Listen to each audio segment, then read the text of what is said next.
Hello दोस्तों, जैसा कि पिछले भाग में हमने बताया था, महाराजा दशरथ की कहानी चल रही थी। और पिछले भाग में हमने बताया था कि गुरु वशिष्ठ की शिक्षा से वो कैकेयी खुश नहीं होती हैं और वो उनको किसी और दूसरे आश्रम में भेजना चाहती हैं। तो इससे वो क्या करती हैं, आगे आपने देखा था वहाँ तक। इसके बाद बात करते हैं कि सिद्धाश्रम जो था वो महर्षि विश्वामित्र का साधना स्थल है। विश्वामित्र ही नहीं, यहाँ सैकड़ों ऋषि महर्षि तप और साधना करते हैं। जो अगर बात करें तो राजा से ऋषि होने के कारण विश्वामित्र युद्ध विद्या के महारथी थे होते हैं और अपनी साधना के कई पड़ावों को पार करते हुए महर्षि ने गंगा के किनारे सिद्धाश्रम की स्थापना की थी, जहाँ वे भारी यज्ञ करने जा रहे थे। अगर बात करें तो कैकेयी विश्वामित्र जैसे महर्षि से मिलकर अयोध्या की रक्षा की नई नीति पर विचार विमर्श करने गई थी और राजकुमारों की शिक्षा के बारे में बात करने के लिए उतावली हुई जा रही थी।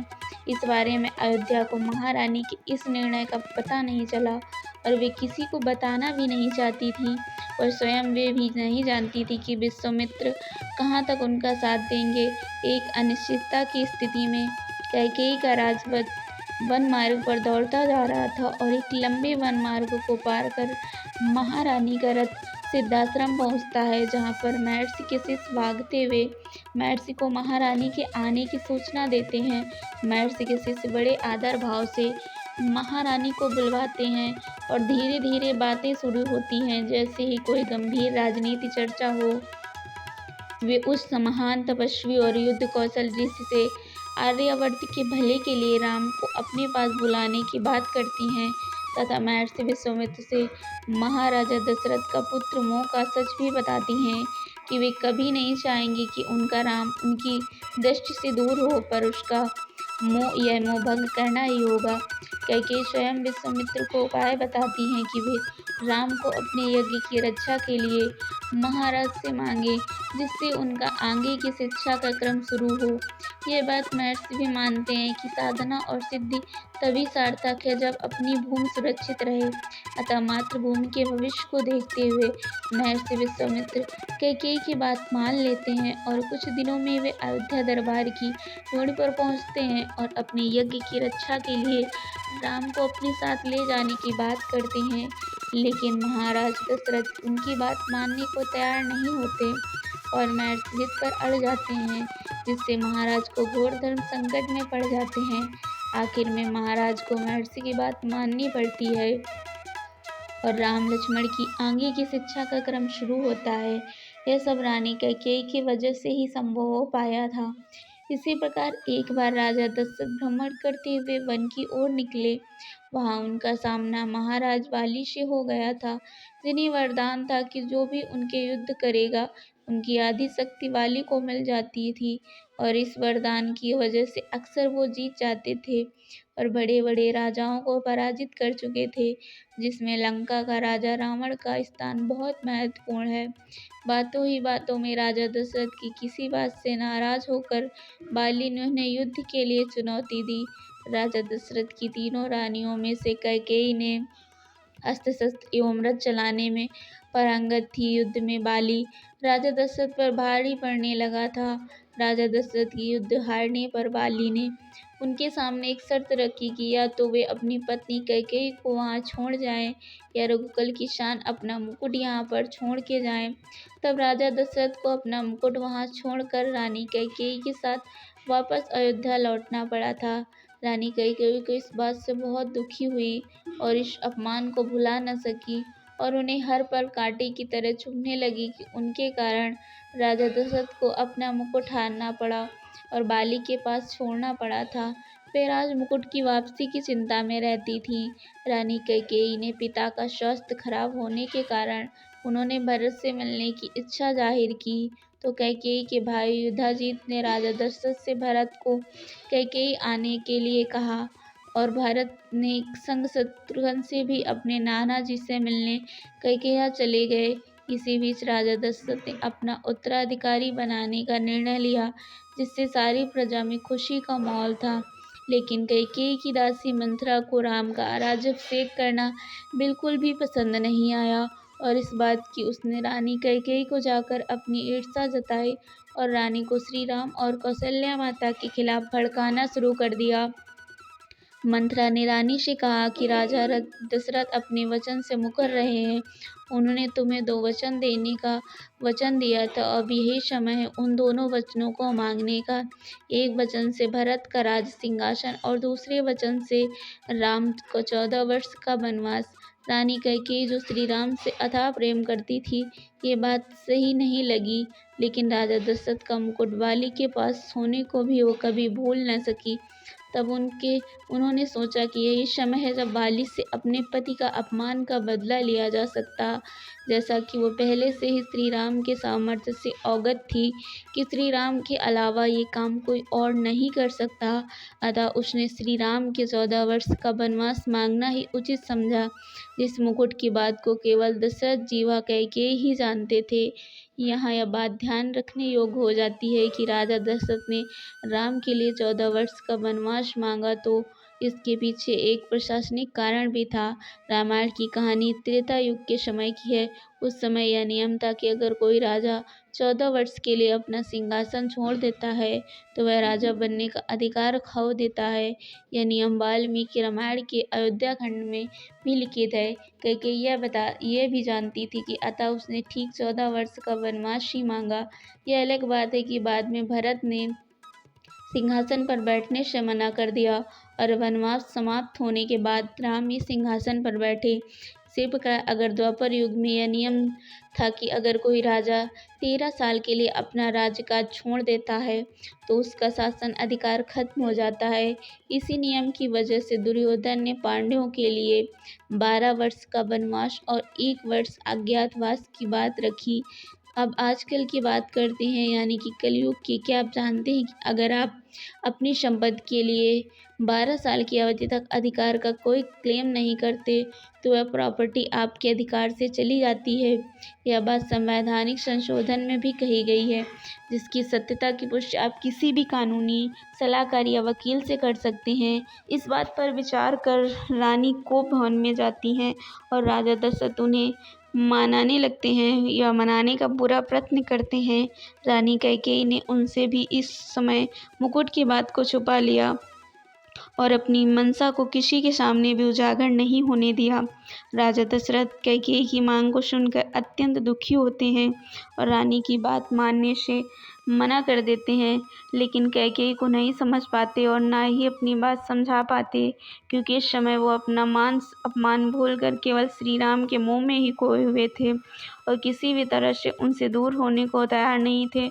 उधर रानी अपनी हट करके बैठी थी। रानी क्रोध में कहती हैं कि हे रघुकुल रीति चली आई, प्राण जाए पर वचन नाही, और राजा को मनाने के पूरा प्रयत्न करती हैं। राजा राम से वियोग सहन नहीं कर सके और अपनी देह त्याग कर मृत्यु को प्राप्त हो गए। इस तरह रानी कैकेयी ने केवल अपने पति का मान वापस लाने के लिए संसार में बुरी स्त्री बनना स्वीकार कर लिया, लेकिन मुकुट का दूसरे के पास रहना उन्हें गवारा नहीं था। इसलिए समाज के साथ साथ अपने पुत्र के विरोध का भी सामना करना पड़ा और उसके कटु वचनों से बहुत आहत भी हुई थी और उसे अपनी गलती का एहसास भी हुआ और भरत ने उन्हें अपनी माता कहलाने से भी वंचित कर दिया। श्री राम को वनवास भेजने का उन्हें पछतावा था, इसलिए उन्होंने श्री राम से माफ़ी भी मांगी और श्री राम को मुकुट की सच्चाई से भी अवगत कराया। यही कारण था कि श्री राम अंत तक कैकेयी से प्रेम करते रहे, क्योंकि दशरथ और कैकेयी के अलावा वही थे जिन्हें मुकुट के सम्मान के बारे में पता था। कैकेयी ने रघुकुल की आन को वापस लाने के लिए श्री राम के वनवास का कलंक अपने ऊपर ले लिया और श्री राम को वन भिजवाया। उन्होंने श्री राम से कहा भी था कि बाली से मुकुट वापस लेकर आना। श्री राम जी ने जब बाली को मारकर गिरा दिया, उसके बाद उनका बाली के साथ संवाद होने लगा। प्रभु ने अपना परिचय देकर बाली से अपने कुल सान मुकुट के बारे में पूछा। तब बाली ने बताया, रावण को मैंने बंदी बनाया, लेकिन जब वह भागा तो साथ में छल से वह मुकुट भी लेकर भाग गया। बाली ने श्री राम को बताया कि आप मेरे पुत्र अंगद को अपनी सेवा में ले लें, वह अपने प्राणों की बाजी लगाकर भी आपका मुकुट लंकापति से वापस लेकर आएगा। और जब अंगद को श्री राम जी ने दूत बनाकर रावण की सभा में भेजा, तब वहाँ उन्होंने सभा में अपने पैर जमा दिए और उपस्थित वीरों को अपना पैर हिलाकर दिखाने की चुनौती दे दी। जब रावण के महल के सभी योद्धा ने अपनी पूरी ताकत अंगद के पैर को हिलाने में लगाई, परंतु कोई भी योद्धा सफल नहीं हो पाया। जब रावण की सभा के सारे योद्धा अंगद के पैर को हिला न पाए, तो स्वयं रावण अंगद के पास पहुंचा और उसने पैर को हिलाने के लिए जैसे ही झुका, उसके सर से वह मुकुट गिर गया। अंगद वह मुकुट लेकर वापस श्री राम के पास चले आए। तब वह मुकुट अयोध्या भेजा गया, जो बाद में श्री राम के मुकुट पर सजा। कहा जाता है कि जिसके पास भी वो मुकुट रहा, उसे सदा भारी का सामना करना पड़ा था।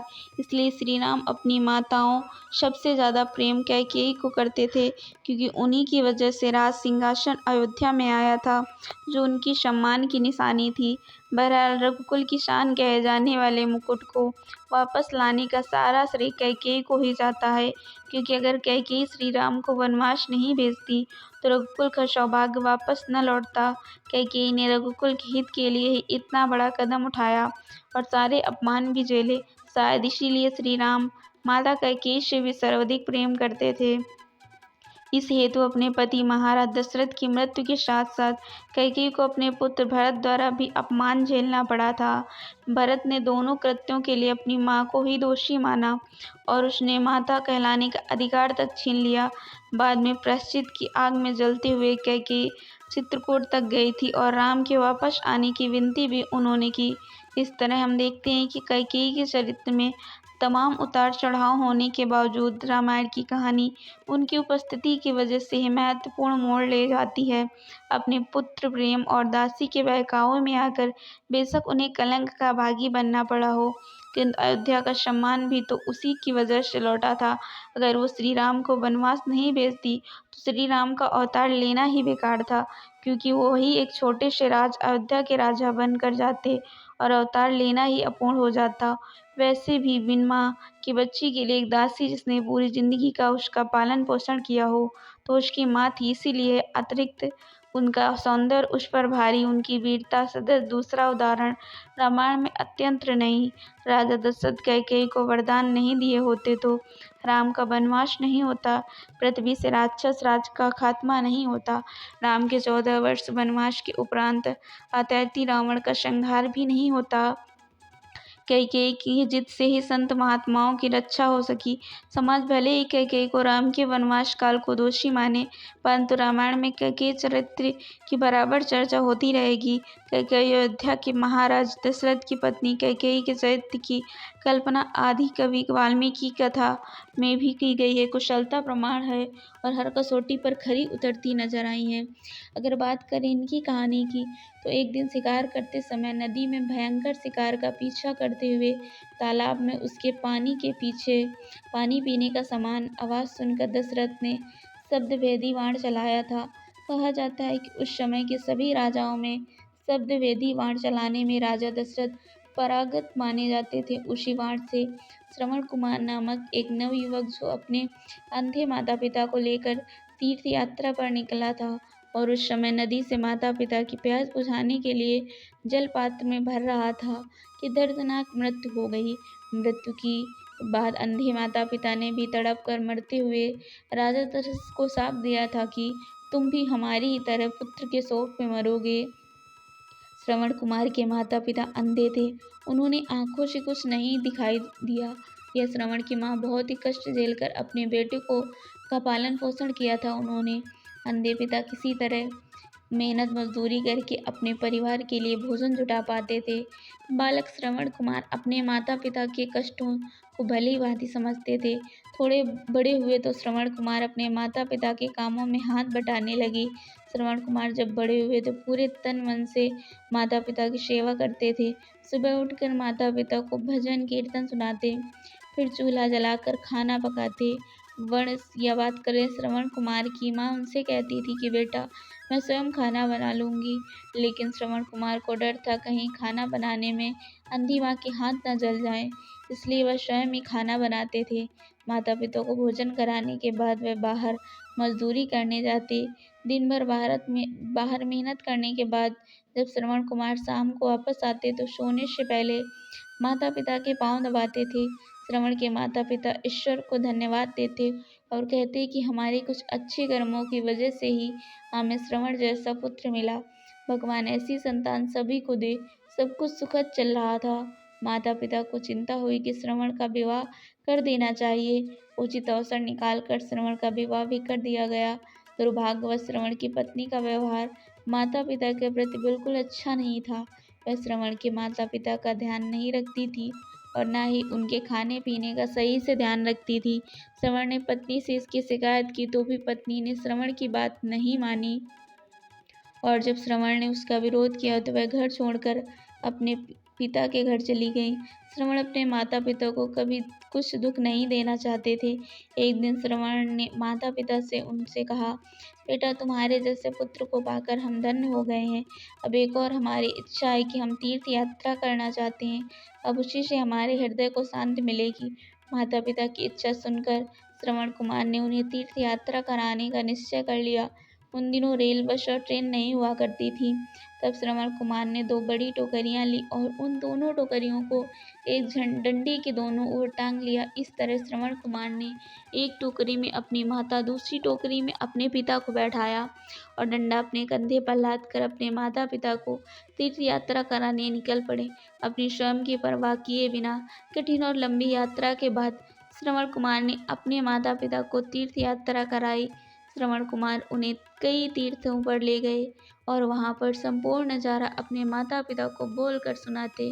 तो एक तरह से माता पिता श्रवण की आंखों से समस्त तीर्थों के दर्शन कर रहे थे। यात्रा के दौरान एक बार श्रवण के माता पिता को प्यास लगी और उन्होंने श्रवण से पानी लाने को कहा। कलश लेकर श्रवण पानी लेने निकल पड़े। पास के ही एक तालाब दिखा जिसमें शीतल जलधारा थी। राजा दशरथ वहीं जंगल में शिकार खेलने आए थे। राजा दशरथ शब्दभेदी बाण चलाने में निपुण थे। शब्दभेदी अर्थात केवल शब्द सुनकर ही निशाना लगा दिया करते थे। श्रवण कुमार ने जैसे ही कलश पानी में डुबोया तो उनकी आवाज़ सुनकर दशरथ को लगा कि कोई जानवर पानी पीने आया होगा। यही सोचकर उन्होंने बाण चलाया और वह बाण श्रवण कुमार को जा लगा। जब दशरथ वहां पहुंचे तो उन्हें अपनी इस बड़ी भूल का एहसास हुआ और श्रवण कुमार ने दशरथ से विनती की कि मैं पास में उनसे प्यासे माता पिता पानी का इंतजार कर रहे हैं, कृपया उन्हें अपनी जरूर पिला देना पानी। और वहीं श्रवण कुमार की मृत्यु हो गई। राजा दशरथ अपनी इस गलती से बेहद व्याकुल हो उठे और वो पानी लेकर उनके माता पिता के पास गए। राजा की आहट पाकर माता पिता ने पूछा, तुम कौन हो? तुम तो श्रवण कुमार नहीं हो, हमारा पुत्र कहाँ है? राजा दशरथ ने जब पूरी बात बताई तो माता पिता दुखी होकर रोने लगे और रोते ही उन्होंने प्राण त्याग दिए। मरने से पहले श्रवण के माता पिता ने दशरथ को श्राप दिया कि जिस तरह हम अपने पुत्र के वियोग में तड़प तड़प कर प्राण त्याग रहे हैं, एक दिन तू भी इसी तरह अपने पुत्र के वियोग में तड़प कर प्राण त्याग देगा। कहते हैं राजा दशरथ जब युवावस्था में थे, जब उनके लिए प्रथम विवाह का प्रस्ताव कैकेयी देश की राजकुमारी कैकेयी का भी आया था, जो एक बहुत ही सुंदर, सुशील और अतिरिक्त गुणवान युवती थी।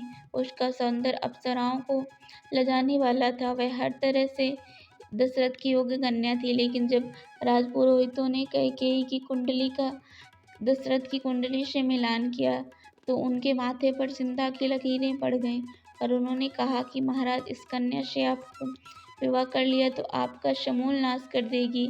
ऐसा योग बनता है कि ऐसा योग कुंडली में दिखाई दे रहा है, अतः आप ये विवाह प्रस्ताव ठुकरा दीजिए। और उन्होंने वापस कर भी दिया। इस बात को कैकेयी देश की तमाम जनता ने अपने निजी बेइज्जती के रूप में लिया, क्योंकि कैकेयी किसी दृष्टि से अस्वीकार करने योग्य नहीं थी। उस समय रावण को एक बलशाली राजा हुआ करता था और बहुत खुश हुआ और उसने ठुकराने की वजह से चैन की सांस ली, क्योंकि एक बार नारद ऋषि लंका के राजा रावण से मिलने गए थे। उस समय रावण ने गर्व से अपने सामर्थ्य का वर्णन किया था, परंतु नारद जी ने उसे सावधान किया था कि सूर्यवंश के राजा दशरथ एवं रानी कौशल्या के पुत्र श्री रामचंद्र के हाथों तुम्हारी मृत्यु है। इस भविष्य की सत्यता की जांच करने के लिए रावण ब्रह्मदेव से मिला और ब्रह्मदेव ने कहा कि ये सत्य है, तथा यह भी बताया कि कुछ दिनों में कौशल देश की राजधानी में राजा दशरथ का विवाह कौशल्या के साथ होने वाला है। कुछ दिनों के बाद दशरथ के लिए कौशल्या श्री राम से जुड़े ग्रंथों में बताया तो माता कौशल्या को अधिक चित्रित नहीं किया गया है।